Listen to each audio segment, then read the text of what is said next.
Karen's new chapter. Karen had always been the picture of energy, juggling work, family, and her love for baking. But over the past year, something had shifted. She was constantly fatigued.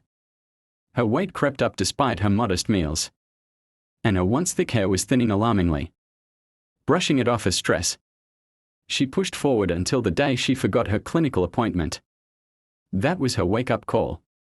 Her doctor ran a series of tests and the diagnosis came swiftly: hyperthyroidism.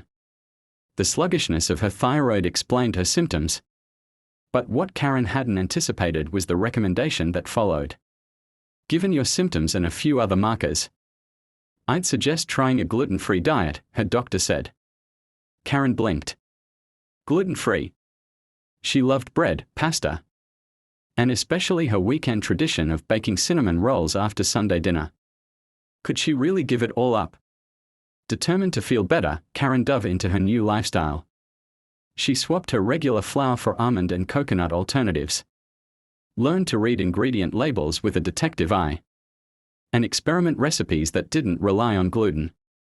Her first attempts were to disasters: a loaf of bread so dense it could double a paper weight, cookies that crumbled to dust, but she persisted.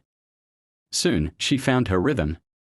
She discovered gluten-free breads that rivaled her old favorites and perfected recipes that even her husband enjoyed.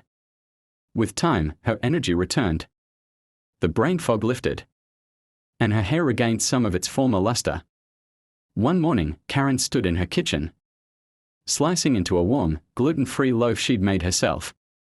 It wasn't quite the same as before, but it was delicious in its own right.